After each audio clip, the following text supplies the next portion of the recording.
Ang number one lube company sa Indonesia ay ang Pertamina. Matitrace mo ang roots nila way back 1957. Nabuo yan para ma-manage yung oil fields nila sa Sumatra. And by 1975, mas nagkaroon na sila ng direksyon. And fast forward to present day, may global presence na sila. To the point, major sponsor sila sa MotoGP team ni Valentino Rossi, VR46.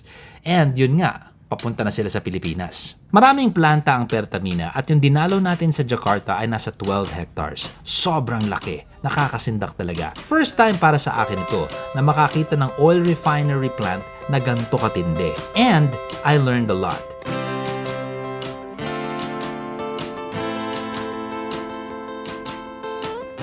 So nandito po tayo ngayon sa isang stage. Ito yung tinatawag nila na filling line. First time ako makakita ng ganito kaya medyo tuwan-tuwa ako. Kumbaga dito nilalagyan na nila yung refined na langis dun sa mga bote.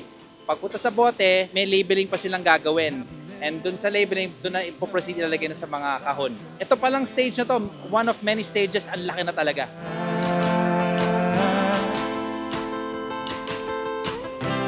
Coming towards her, stock still no turning back. So nandito po tayo ngayon sa blending part. So dito sa blending part, yung malaking tangking niyan, capacity po niyan is 28,000 kilos. That is huge. They don't measure by volume, gusto nila weight. So 28,000 kilos ang capacity nito.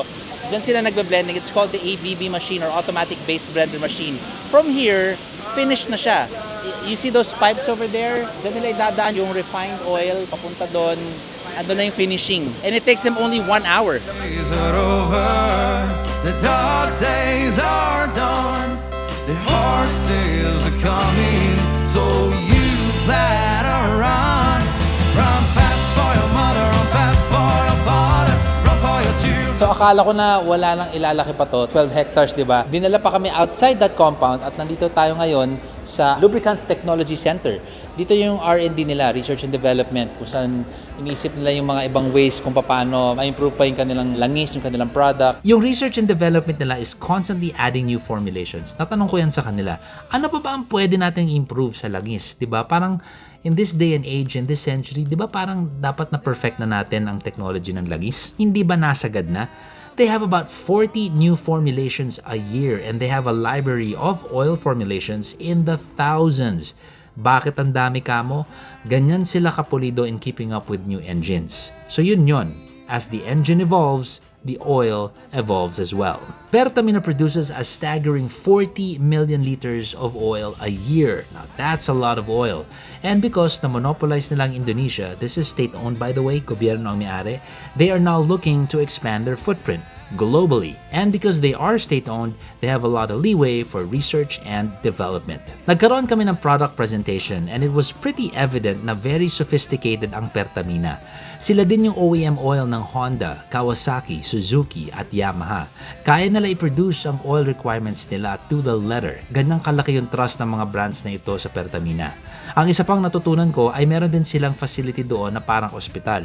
They call it the oil clinic. So bilang customer, pwede mo i-submit or i-turn over yung gamit mong langis para i-analyze nila. There's a lot of research and development going on as well in post. A lot of data gathering. Yung numbers na makukuha nila can tell the customer kung paano pa sila pwedeng maging efficient sa oil change nila based on how they ride at kung saan sila nakatira. May iba kasi talaga stop and go mag-ride. Yung iba naman very polluted yung environment. Tas iba naman laging highway. So, these conditions can spell different results sa interval ng oil change mo. Very impressive. For them to have this center just tells us na syempre hindi tigil ang paghanap ng the ultimate oil, di ba? They just don't stop. They wanna keep on improving and they wanna get better and better.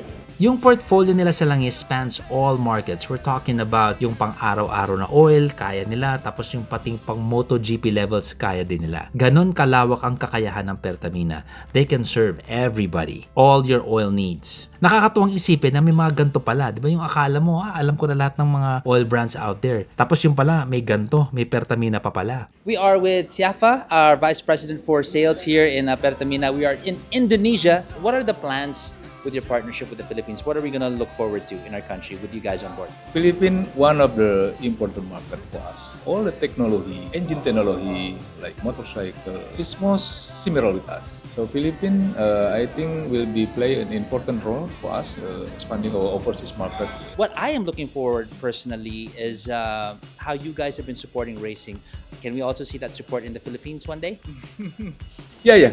Because we are in the business of automotive, this is an important one to associate with the racing, car enthusiasts or something like this. Is the same pet, I think, with us. Excited ako na papunta sila dito sa Pilipinas, and that simply means pag marami ang choices natin kasi mas healthy yung ating industry, mas magiging competitive ang pricing, and in the end, tayong mga riders ang panalo. And hindi rin to yung tipong bagsakan ng presyo in the type of way na dinadaan lang sa rebranding, they're gonna buy cheap oil and they're gonna rebrand it and sell it in the Philippines. No, we're talking about a good price here with exceptional quality, and that is what we're getting from Pertamina.